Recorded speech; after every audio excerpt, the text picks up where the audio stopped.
19h45 à la télévision Labari. Monsieur Dama, bonsoir et bienvenue à cette nouvelle session d'information du samedi 14 septembre 2019. Initiée par l'ONG Urgence panafricaniste au Niger, un meeting de contestation contre l'impérialisme, le néocolonialisme, la politique de la France-Afrique et le franc CFA s'est déroulé à la place de la concertation de Niamey. Plus de précision avec Ali Sissi Ibrahim, c'est les images de Ibrahim Abdou.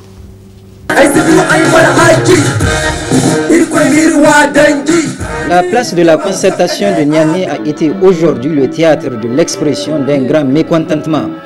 À l'exemple des étudiants de l'université Abdou Moumouni qui ont marché pour converger à la grande place de l'Assemblée nationale, exhibant des pancartes sur lesquelles on peut lire « L'Afrique libre ou la mort »,« Notre monnaie égale notre souveraineté »,« Non à l'impérialisme et ses valets locaux »,« Stop France-Afrique » et « Non aux bases militaires étrangères ». Plusieurs autres personnes se sont également retrouvées à la place de la concertation pour dire leur colère contre l'impérialisme, le néocolonialisme ou la politique de la France-Afrique. Intervenant le premier à cette occasion, Nuhu Arzika a exhorté la jeunesse à agir au vu de la gravité de la situation. À son tour, Arif Hassan, secrétaire général de l'ONU, donna les raisons de l'implantation de l'impérialisme dans nos États avant de proclamer la détermination de la jeunesse à le combattre. L'impérialisme qui est en train de connaître un ancrage accéléré au sein des nations l'a eu grâce au concours et à la permission, à l'autorisation accordée par les forces politiques que nous avons nous-mêmes élus.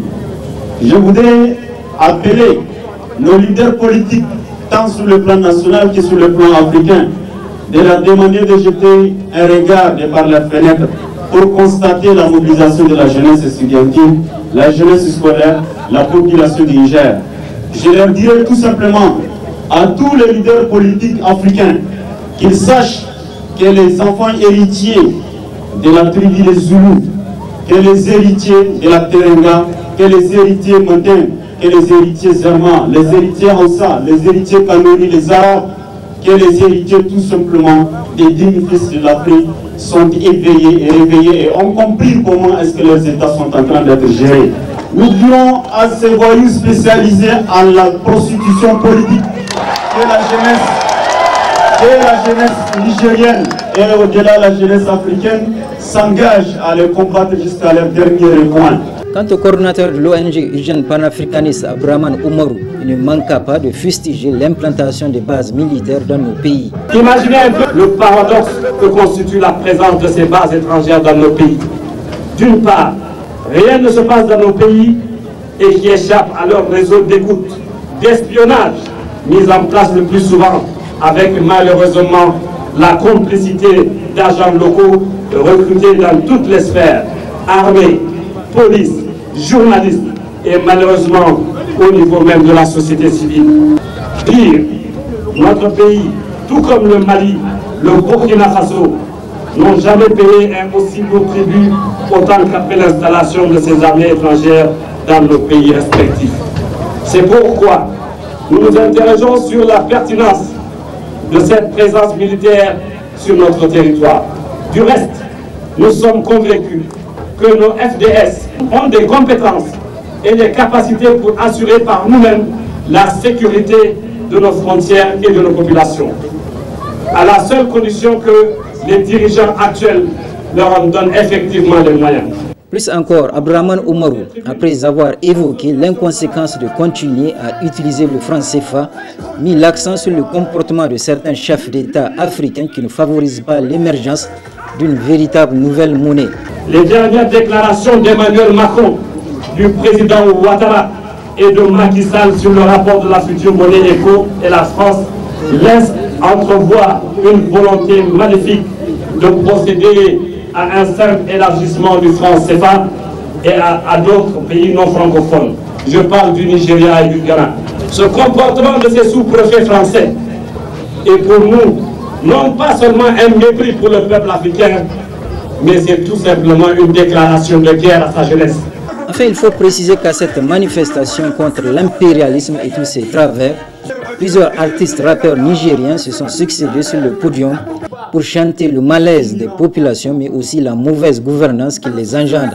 De plus, le chanteur sénégalais Didier Aouadi et le burkinabé Diko Fils ont répondu présents afin d'unir leur voix à celle des Nigériens pour dire non à l'impérialisme et aux anomalies qu'ils cultivent au Niger et dans les autres États africains.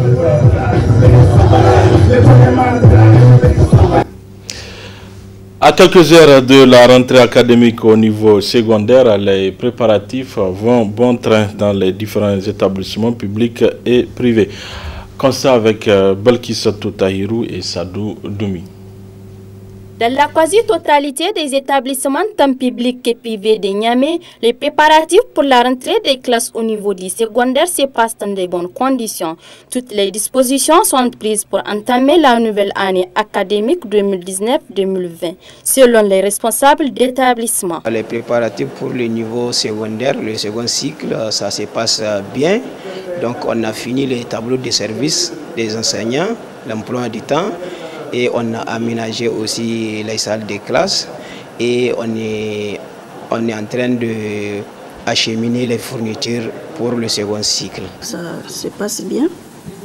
On a presque fini la liste des classes. C'est ce que l'informaticienne est en train de faire. Donc on vient de recevoir la liste des orientés de seconde. Donc là aussi, on va essayer de faire la fiche avant la rentrée. Cependant, ces responsables en appellent les autorités compétentes à œuvrer pour éviter des perturbations au cours de la nouvelle année académique. Le paiement régulier à terme échu des pécules des enseignants contractuels et aussi de payer les allocations aussi à terme échu et aussi mettre les élèves dans les conditions minimum de travail et on souhaite aussi que cette année soit comme l'année passée sur le plan académique. Rendez-vous donc le 16 septembre prochain pour une rentrée des classes que nous espérons effective et non politique. Le volet reportage de cette édition est consacré à l'utilisation des ustensiles en plastique qui de nos jours remplacent les canaries et autres poteries dans plusieurs foyers. Retrouvons Balkissatou Tahirou et Aboubakar Souley. Niamey, la capitale, regorge d'innombrables marchés spécialisés dans la vente de divers articles, à l'image de celui dénommé Kop Sarey, autrement dit marché des ustensiles en plastique, des marchés qui ne désemplissent point de clients ayant substitué de nos jours ces ustensiles à plusieurs récipients, jadis utilisés dans les foyers et dont ils trouvent les prix abordables. Je suis venu acheter des bassines à eau. Je préfère ces ustensiles car c'est résistant. De plus, ce sont des ustensiles que l'on peut utiliser lors des cérémonies de mariage pour y stocker de l'eau. Et je trouve les prix de ces bassines abordables. Je viens d'acheter une à 5 500 francs. Vu l'engouement que suscitent ces ustensiles pour la clientèle, la commercialisation de celui-ci à les vend en pop ces temps-ci. On a tout le plastique que vous voyez là. Donc on a tout ce qui est comme plastique. Le client bien, alhamdulillah, mais vous savez qu'avec la rentrée scolaire là aussi, les choses sont un peu ralenties, mais ça ira, Inch'Allah. Si l'utilisation des ustensiles en plastique est qualifiée de très pratique par les usagers, force de reconnaître qu'avec leur événement, on assiste progressivement à la disparition des canaries et d'autres poteries dans plusieurs foyers. Le commerce des produits pétroliers dans la ville de Zender constitue un véritable casse-tête pour les usagers des voies publiques. Ce sont des jeunes entonnoirs à la main et des bidons remplis d'essence qui occupent anarchiquement ces voies. Retrouvons le reportage de Ben Salah depuis Zender. La réalisation des infrastructures est au cœur du programme des autorités de notre pays afin de rendre la ville attractive. Dans ce sens, des efforts considérables ont été consentis dans la construction des infrastructures routières dans le cadre de Zender-Savoie. Mais l'on constate que ces infrastructures sont exposées à des pratiques qui ne peuvent laisser indifférents. Ces infrastructures qui sont réalisées ici et là ont rendu, entre autres, la circulation fluide, contribué à faciliter le trafic intra-urbain et redorer le visage de la capitale du Damagaram. Ici, nous sommes au centre-ville, tout près du rond-point L. De jeunes enfants s'adonnent au commerce des carburants, notamment essence, aux abords des rues et dans les agglomérations. Ces jeunes, du jour au lendemain et au fur et à mesure, ils occupent la voie publique. Ils sont aujourd'hui à quelques 5 à 6 mètres du goudron. Des enfants entonnoirs en main appellent les clients. Pas de problème selon ces jeunes commerçants.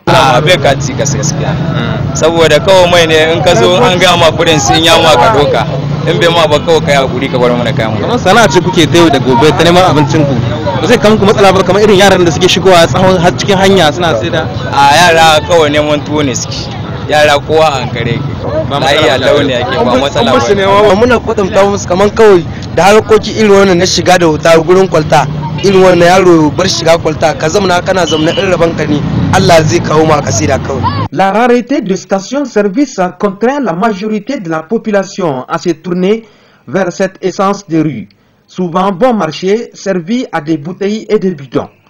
Le fait d'occuper la voie publique par des petits commerces, notamment d'essence, expose à un danger, reconnaît un revendeur. Wannan da gaskiya ana iya cewa matsala ce kuma gaskiya saboda an shiga titi da ana iya dan yin bayan shi daga saman kan kwalta wannan ba matsala bane. To naga kamar masu zaura suna shiga cikin kwalta ba zai ka ci ka ko a kade wani ko wani abu. Wannan risk ne gaskiya wannan bai ma kamata ba ce an yin shi na ba. To me yasa kuke yi?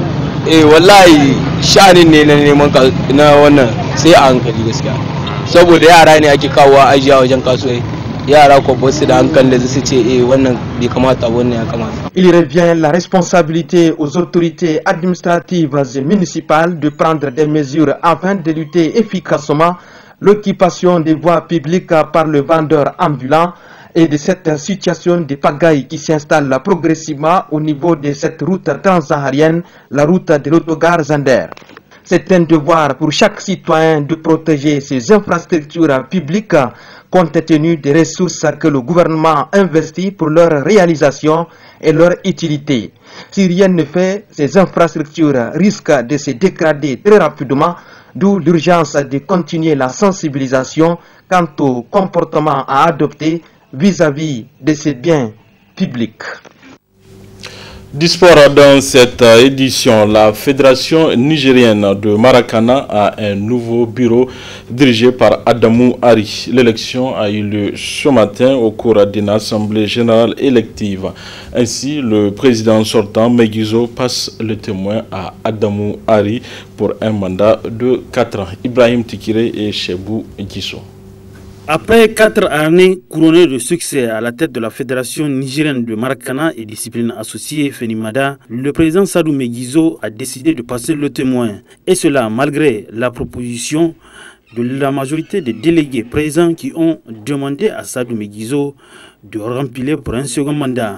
Face au refus du président sortant, les délégués ont élu à l'unanimité Adamou Ari à la tête de la Fenimada. J'aimerais remercier tout le monde pour l'estime et puis le respect dont ils ont fait montre pour cette brillante élection. Je vous dirai d'ores et déjà que je suis content et en même temps je suis stressé. Le stress content pourquoi? Parce que tout simplement être élu de cette manière, je suis content. Et je suis stressé parce que tout simplement, il y a un grand chantier, en tout cas au niveau du Maracana, qui nous attend. Vous êtes d'accord avec moi que le Maracana est encore au stade embryonnaire. Vulgariser d'abord le Maracana.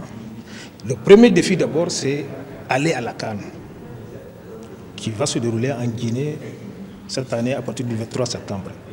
Et vous conviendrez avec moi que le temps est très limite. Et ça, c'est le premier défi. Relever ce défi et au retour, maintenant, faire en sorte que ce Maracana-là soit davantage une réalité. Je ne remets pas en cause tout ce que mon prédécesseur, le président Sadou a eu à faire. Il a fait beaucoup aussi pour le Maracana. Nous allons nous atteler, on va continuer là-dessus et on va faire en sorte que, si vous me permettez l'expression, ce n'est pas bon pour parler de la politique, qu'il y ait une certaine renaissance encore pour le Maracana. L'élection du nouveau bureau de la Fenimada s'est passé dans un esprit démocratique et de fair play, sous la supervision d'un huissier de justice. Quant au président sortant, il a réaffirmé son soutien au nouveau bureau dans le cadre de développement de la discipline au Niger. Et nous allons au niveau de l'ancien bureau, au niveau du bureau sortant, mettre tous les moyens disponibles, mettre toute notre force disponible pour en tout cas les aider à mener encore un peu plus haut le niveau de Maracana au Niger. Et bon, c'est pour des raisons, comme je l'ai dit tantôt, personnelles, que je pense que je n'ai pas expliqué ici. Mais je pense que je reste, l'essentiel, c'est que je reste toujours maracanier. Après son élection, le président Adamou Ari doit s'y atteler à la participation de l'équipe nationale de Maracana à la CAN de Maracana prévue dans quelques jours en Guinée-Conakry. Voilà, messieurs, dames, c'est tout pour ce 19h45 de la télévision Labari. Merci à vous de l'avoir suivi. Au revoir.